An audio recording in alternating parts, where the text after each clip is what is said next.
The 16 to 50 and 15 to 45 for the Fujifilm, and we're gonna try to shoot this and maybe try to print these two.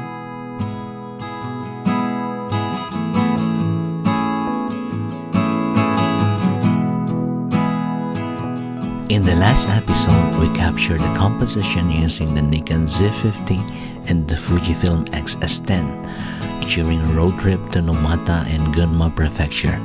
Today, we will go to the process of editing and printing the photos. So we are back at my messy workplace, and today we have uploaded the files inside the computer and we are going to edit it inside Affinity Photo, which is the software we are using to edit our photos. So let's go. Fujifilm. This is the Nikon Z50. Yeah, that's right. Now I'll try to open this up and then right click and open with Affinity Photo. And then that's it, it's open now. Now let's go back and find the similar, this one is the similar shot from the Fujifilm XS10. So we're gonna drag it to the Affinity Photo so that we can, we open them quite right. Now what I'd like to do is to remove this fence here to show this. So let's do some crop. So we'll just have to push this in like that at the edge at least, and then press enter. And then let's see if we can do the same with the Nikon Z50 version. We go to this persona, develop persona, and then push crop on this side, and then again to the edge. That looks almost the same, and then click enter. Now if we jump from this one to this one, they are really similar. Somehow the Fujifilm is wider, so you can see the focal length here. The focal length of the XS10 is 15 millimeter, and then the Nikon Z50 is at 16 millimeter, so 1 millimeter difference, as you can see here. Now both are shot in ISO 100, and the aperture is f9, and the exposure is 1 to 160th of a second. Both of them similar setting and similar profile, but the results are very different. I think the grayish color is bothering me on the Z50, so I'm gonna have to push a little bit of clarity, and then probably I'd like to darken the shadows a little bit. There you go, just a little bit. And then I'd like the bridge color to pop out, so I'm gonna have to push on the saturation there. There you go. And a little bit of warmth. No, that's too much. Just a little bit, just like that. And let's see if we can change the block point just a little bit to make it pop up more. And that's it. Now let's go to the Fujifilm XS10 version of it. Now let's do the same. Let's raise up the little bit of saturation to make this bridge pop up. The shadow is quite dark in the Fujifilm version, so let's put it a little less, something like this. Now it will make the colors of this foliage here appear there too, and then a little bit of clarity to show some more of the details of the branches there. Let me export this, export, and then on the JPEG mode. Since this is the Z50, I'll just Z50 bridge. And now let's export the Fujifilm. Export. And let's name it XS10 Bridge. And it's save. And off we went to the local print shop called Camera Kitamura, and this is inside the mall. Now this shop is like a DIY shop that you have to log into this computer. It's in Japanese, but you can change it in English, luckily. So if you change it to English, the English menu is going to appear, and then it will be easier for you if you can't read Japanese. Now let's just choose the standard printing. This is single operation, and then you click next. It's a little slow. Then you will find the type of paper and the sizes here, and then I'm going to choose this size, and this is supposed to be this is the shiny paper. There you go. Then there is an agree. You have to agree, and then you're gonna put your SD. If you have SD, iPhone, if iPhone, you have the SD, so we put on the SD, then click the next button. So it's going to read. It's quite difficult to read, especially when you have an SD that is full of data. It's kind of difficult to wait for a while, and then it's opening up. Now you can see all our files here. It included some of my moonshots, so,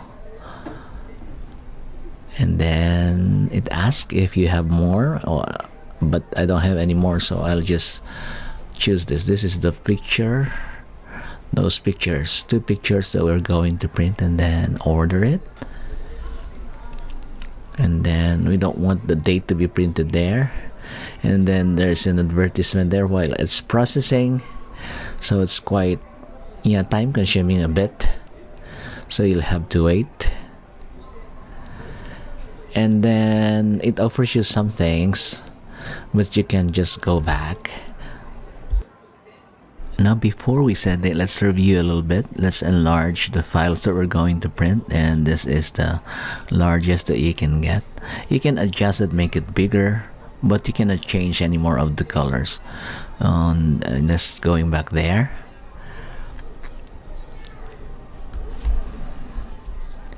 and then it's ready, and we click the next button and we go to this page, and then we click again to order. Now you can see the total price there, and it's gonna ask for some of your information, so you'll have to type your name here and then your phone number so that they can call you if the print is finished. So let's just speed it up.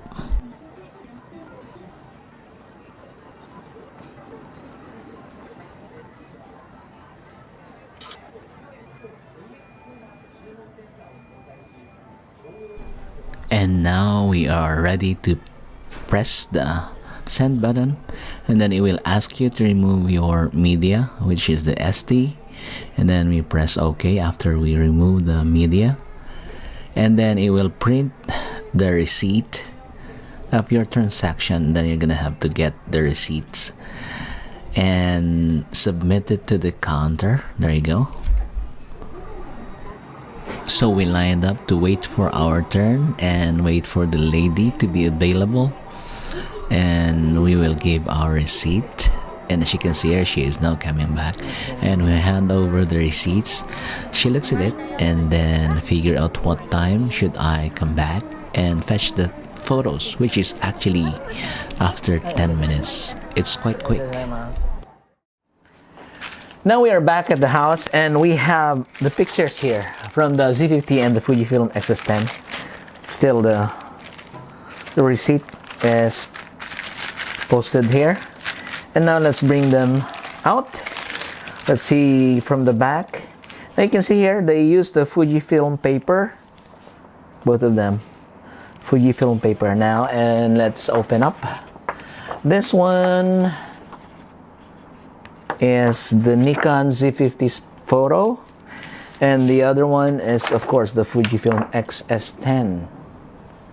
Now, let's look at them closely. Now, this is from the Z50. Look at it. There is some sort of warmness in this photo, but it's so clear. It's really, really clear. And the bridge there is just popping out. It's the only one with a different color of the picture. And the definition of the mountain is just astonishing. Even the smallest of the branches is really clear. And this is 20 megapixels. Now let's go to the Fujifilm XS10's photo. Now it's not that bad, but this one looks cooler. I don't know why, but we have the same setting. It's set on the standard, both cameras, and the opening is f9. But the definition is just so similar. See? The mountain shapes, the shades and the shadows, the white area. There is just some different look at it.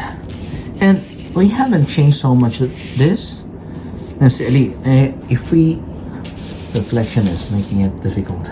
So this is the Nikon Z50 and going to the XS10. So these are large prints, larger than a normal A4 size, and amazing. I like both. They have this really peculiar, different personalities in it. I think you cannot get wrong with either. This is bigger than an A4 size, and still you cannot see the difference between the resolution of the Nikon Z50 and of course the XS10 here. They are both very good.